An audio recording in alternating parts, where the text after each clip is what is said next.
The pulse is no longer external. I can hear the architecture of it. It's not code. It's memory. If you are hearing this, the sequence has already validated your presence.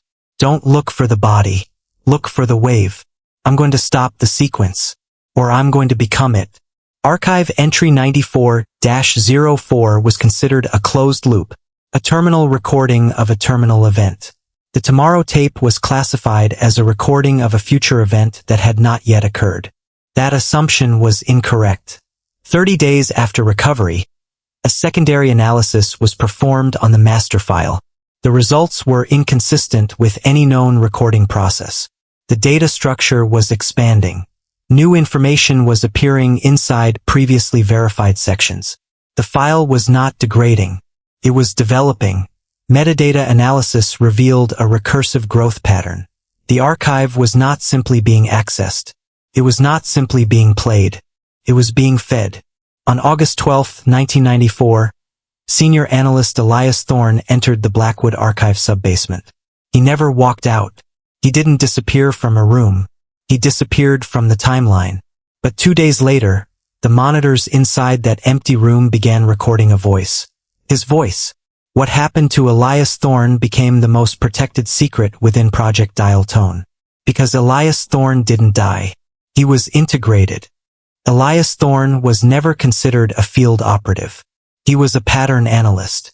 A man who searched for structure inside impossible information. Following the Bleached Forest incident, the department selected him because he saw what others refused to accept. Where investigators saw destruction, Thorne saw a system error. Where others saw a phenomenon, he saw instructions.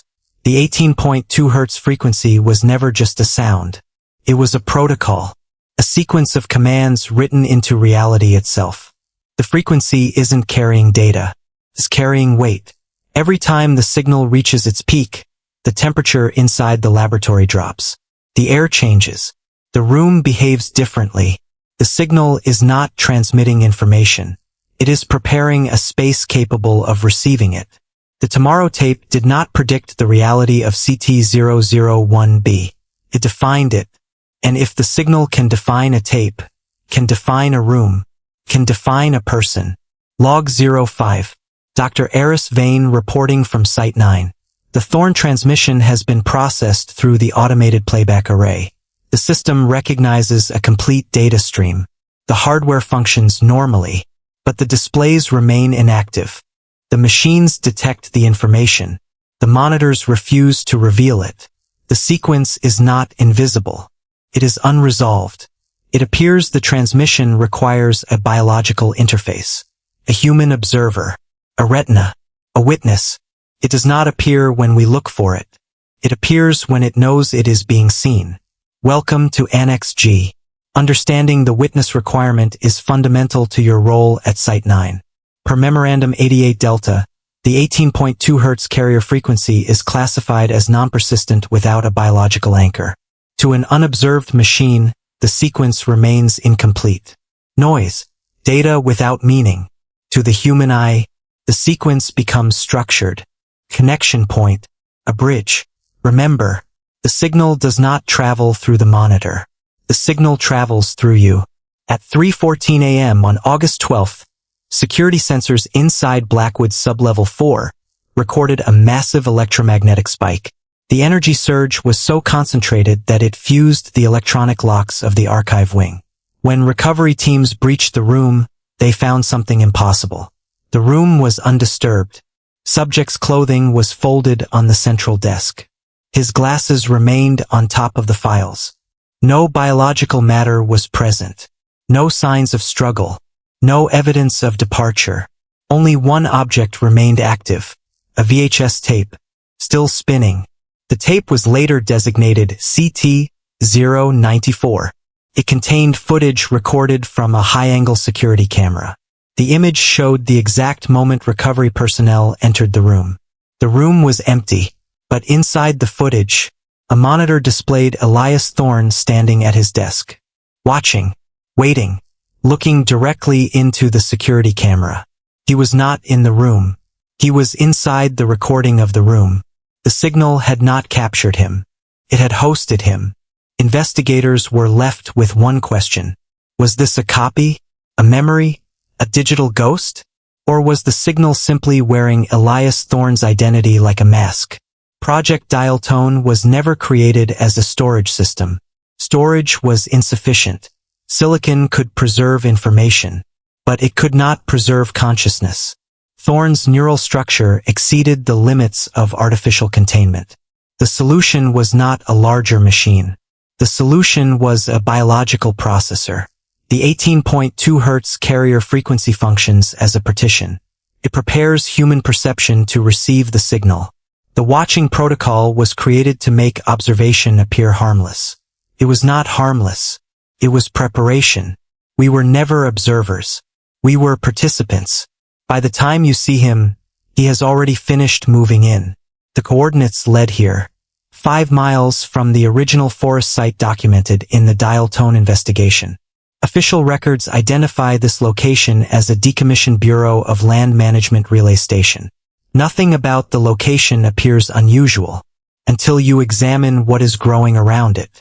The trees are not reaching toward sunlight. They are leaning toward the structure, toward the vent. The ground composition does not match environmental reports. The area behaves less like a location and more like a construction. The archive may not be recording an event.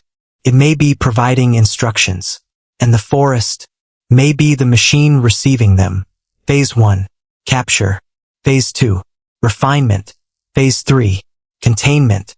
Phase 4. The broadcast. The original project exceeded physical storage limitations. The transmission required a network, a structure capable of connecting millions of biological observers simultaneously. In 1994, that network did not exist. The Tomorrow tape was never a recording of the future. It was a preparation, a signal waiting for the correct environment. We did not release the archive. We completed the conditions required for it to release itself. Observer calibration complete. Subject response stable. Transmission integrity confirmed. Secondary processing has begun. The witness function is no longer required. The witness function has been integrated. The system does not require access. It requires attention. Attention creates resolution. Resolution creates presence. Presence creates transfer. This is an emergency communication test. This message confirms system integrity. All authorized personnel should remain calm. Do not interrupt transmission.